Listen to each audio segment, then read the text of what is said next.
Қайырлы күн, Тарих мектебі каналының тұрақты көрермені. Қазақ тарихында Алаш ордашылардың алатын ойған орнын қанша айтсақ та біз таусыла алмаймыз. Өйткені Алаш ордашылардай болу әр қазақтың қолынан келмейтін іс.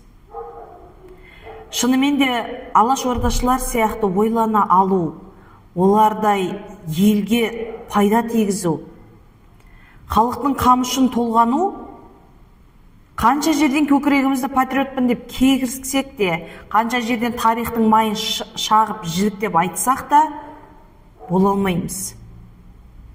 Алаш ордашылардың қайта келмес дәуренінің өткендігін мойындауымыз абзал. Дәл Алаш ордашылардай бола алмасақ та, оларға ұқсап туып жатқан ұрпақтарымыз бар. Қазіргі көп жағдайда қазақ әдебиетіне ғана Алаш ордашылардың өлеңін оқуға тапсырыс береміз.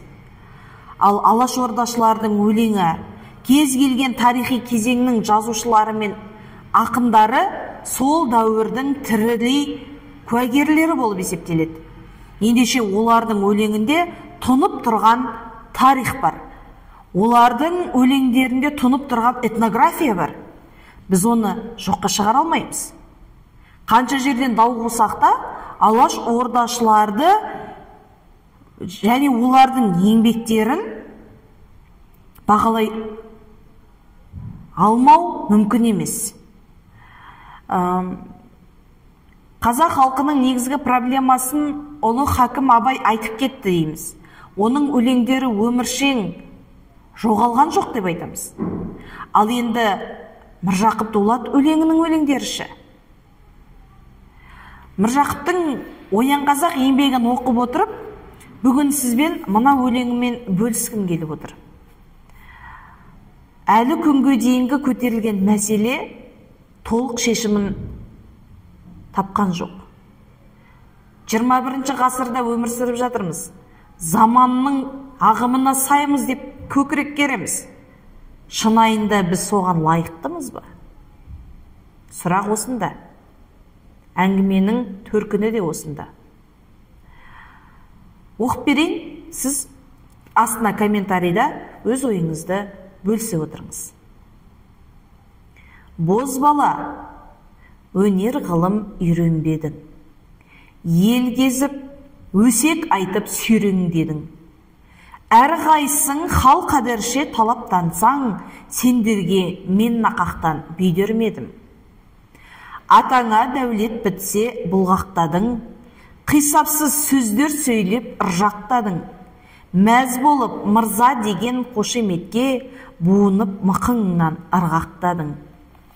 Бояу менен сырладыңыз сырттарыңды, керіліп сипадыңыз мұрттарыңды. Қарасам ішіңді ашып дәнеме жоқ, не дейін надан демей жұрт бәріңді. Малға кедей болғаның жетілерсің, ғылымға кедей болғаның өкінерсің. Қазірде құлағыңа кірмесе де, пайдасын ақырында бір білерсің. Тағы бар кедей болса бір мінезі, бұдағы өз қырсығын білгізеді. Қылды деп кедей қылса, мені Құдай пәтуа мойындамай жүргізеді.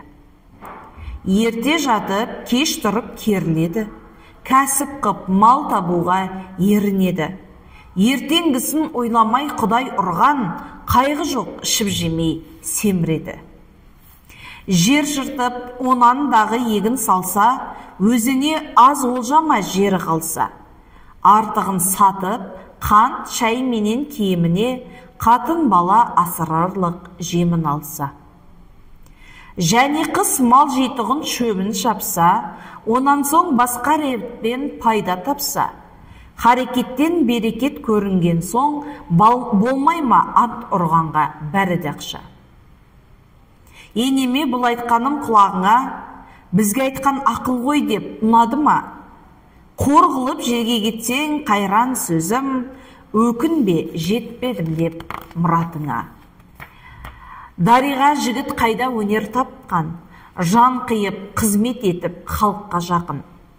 Қайратпенен 40 кез жерден су шығарып, Рахмет ізгі дұға алса халықтан. Өнерін халыққа сатып бұлданбаса, білгенсіп әр нәрсені сұмданбаса, халыққа хақ көңілден айт насихат, не айла қала берсін тыңдалмаса. Жігітті топқа салсаң әбден баптап, бойында өнер болса тұрмас тоқтап, жабыдан туған болса мәстек болып, жерінде бас көтермей қалар оттап.